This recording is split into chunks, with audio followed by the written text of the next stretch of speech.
untuk perempuan.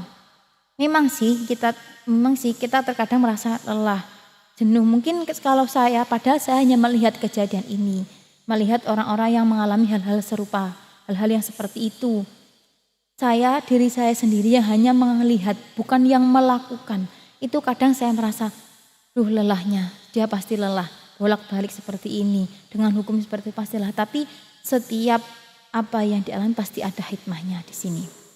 Jadi saya akui, saya salut dengan orang-orang yang mempertahankan hukum-hukum Islamnya, hukum-hukum syariatnya ketika dia mengalami posisi yang sulit, di mana dia dengan keadaannya seperti itu, dia tetap dituntut untuk melakukan kewajibannya dengan sholat yang memenuhi syarat-syaratnya. Dengan mulai hari ini mungkin kalian yang belum memiliki catatan bisa membuat catatan sendiri. Menurut saya itu tidak harus beli yang tersedia atau beli yang sudah jadi. Biasanya di setiap pesantren-pesantren atau di setiap toko-toko buku biasanya memang ada. Jika kalian tidak ingin repot untuk kesana kemari membeli, kalian bisa membuat sendiri dengan membuat kolom atau khusus buku agenda yang ada kalender kecil. Jadi itu khusus untuk kalender pribadi kalian.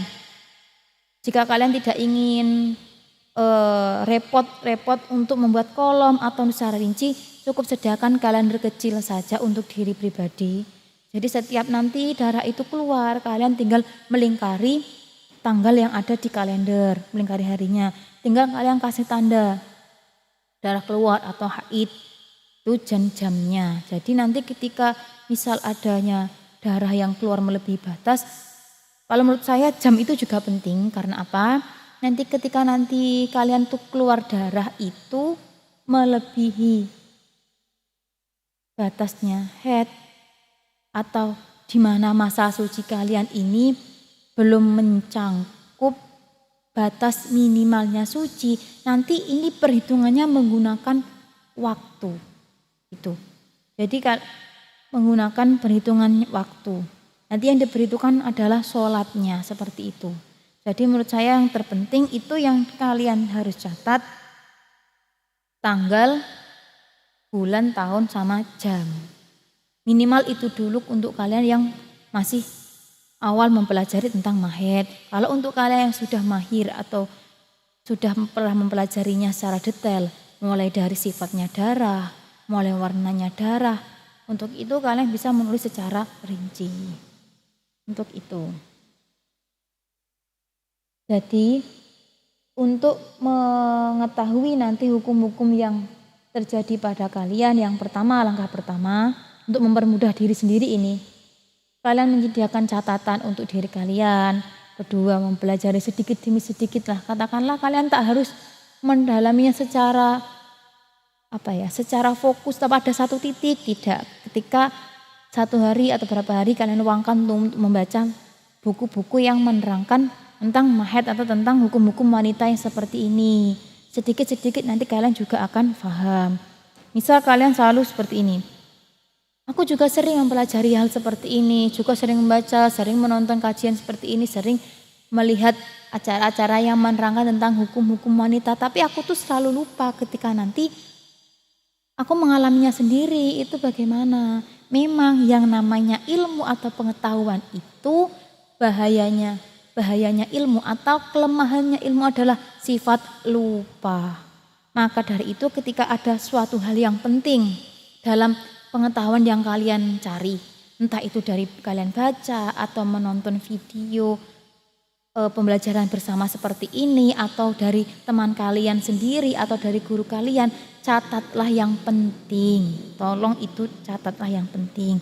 Karena apa? Pemahaman itu bisa difahami melalui catatan.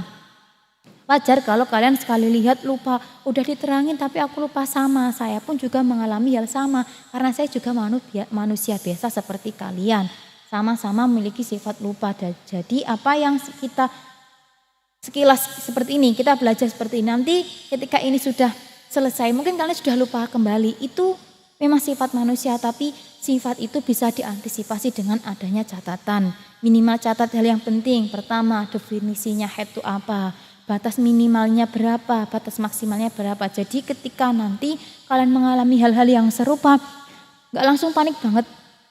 Tenang. ketika kalian panik pasti kalian akan nggak bisa berpikir rasional, ini harus apa, gimana.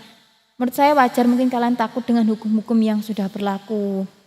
Menurut saya itu bagus karena kalian punya antusias dalam menghadapi apa yang terjadi dengan kalian yang berhubungan dengan hukum Islam. Kalau kalian memiliki catatan minimal, batas minimal haid, maksimalnya berapa, ini berapa, kalian masih bisa berpikir tenang atau masih dengan mudah, oh masih selamat berarti aku masih dalam lingkup haid. Tapi kalau ini nanti terjadi gimana ya? Dari situ kalian bisa mengambil ancang-ancang untuk segera bertanya. Bertanya ini bukan berarti kalian harus mengalami, bisa juga untuk kalian antisipasi. Takutnya nanti ini sudah hari ke-14, kok darah yang aku keluarkan tetap deras ya, tetap banyak. Takutnya ini nanti terus berlanjut hingga 15 lebih. Untuk dari situ kalian bisa mengambil ancang-ancang. Lebih baik aku segera bertanya untuk mengantisipasi. Jadi ketika nanti ini kejadian, kalian sudah bisa menghukumi atau sudah tahu langkah pertama yang harus dilakukan itu apa. Jadi kalau untuk seperti ini, menurut saya kalian lupa itu hal yang wajar. Tapi kalau untuk siklus sendiri lupa itu seenggaknya janganlah ya, ingat-ingatlah terus siklus kamu itu seperti apa. Di situ jadi dimanapun tempat kalian nanti kalian tidak bingung untuk menghukumi diri kalian sendiri. Karena menurut saya ibadah itu paling enak, ibadah itu paling katakanlah paling enak, paling mudah, paling gampang itu ketika kita tahu hukumnya sendiri. Benar kalau sholat jamaah itu yang lebih baik kita makmuman, sholat berjamaah, pahalanya lebih banyak. Tapi kalau masalah tentang hukum, maksudnya tentang hukum-hukum yang seperti ini, itu lebih baik menurut saya kita paham secara mandiri. Kalau untuk secara detailnya kalian belum bisa memahami itu tidak masalah, seenggaknya untuk hukum dasarnya kalian sudah paham. Jadi untuk langkah selanjutnya, kalau sekiranya kalian belum paham hingga sejauh ini, tapi kalian sudah menunjukkan tanda-tanda ini akan keluar lebih banyak deh kayaknya, ini enggak berhenti. Itu akan bisa menjadi tanda untuk kalian untuk mencari pengetahuan yang lebih luas lagi, untuk memberi tanda pada kalian untuk segera mencari tahu, untuk mencari narasumber lagi atau mencari pengetahuan lewat siapapun itu bisa. Jadi ketika itu terjadi kalian sudah tidak bingung. Karena apa? Karena kalian sudah antisipasi dari awal. Menurut saya seperti itu. Jangan berpikir seperti ini. Menurut saya kalau berpikir terlalu menggampangkan itu tidak baik. Apa ya? Katakanlah seperti ini. Gak apa-apa lah, aku loh headnya teratur. Aku loh ini selalu teratur, gak pernah kayak gini ya. Kita gak tahu. Hidup itu selalu berputar, di mana ada kalanya kita di posisi di atas atau ada kalanya nanti kita di posisi mudah. Ada kalanya nanti kita di posisi di bawah. Seenggaknya kalau kita bisa memahami sebuah hukum atau sebuah ilmu atau pengetahuan, kalau itu tidak bisa kita terapkan atau itu mungkin tidak kita alami sendiri, kita bisa memberikan itu berbagi kepada orang lain. Jadi menurut saya sebuah pengetahuan itu tidak ada minusnya, tidak ada kekurangannya. Beda kalau beli barang ya, beda kalau beli barang. Misal beli suatu produk, kita nggak pakai produk ini, terus kita beli, ya itu pasti anfaedah, akan kita menyanyiakan uang, menyanyiakan waktu untuk memilih barang nggak penting. Itu kalau untuk barang. Beda nanti kalau pengetahuan. Kalau menurut saya pengetahuan itu tanpa batas. Nggak harus yang kita gunakan atau enggak. Yang pengetahuan nggak apa-apa lah. Semisal itu nggak pernah kalian gunakan. Tapi kalau kalian sekedar ingin mendengarkan nggak masalah lah. Siapa tahu nanti dibutuhkan. Meskipun itu yang butuh bukan kalian sendiri. Tapi bisa untuk orang lain. Seperti itu. Kalau menurut saya seperti itu. Jadi kesimpulannya belajar ilmu haid itu tetap wajib bagi orang perempuan. Dimanapun kalian belajar itu tak masalah. Karena dimanapun orang menuntut pengetahuan itu menurut saya sama saja. Semua hasilnya pengetahuan itu tergantung pada diri kita masing-masing. Kita mau sesungguh-sungguh atau tidak. Seperti itu.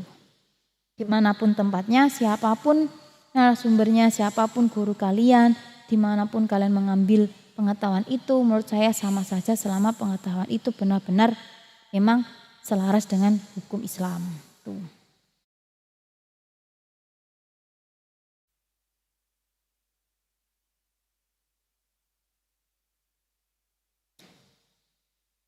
Saya hanya sekedar mengingatkan untuk kalian yang masih remaja atau masih belum memiliki keluarga. Maksud saya sudah memberikan apa ya, sekedar mengingatkan untuk mempelajarinya secara runtut, secara detail. Tapi ini kalau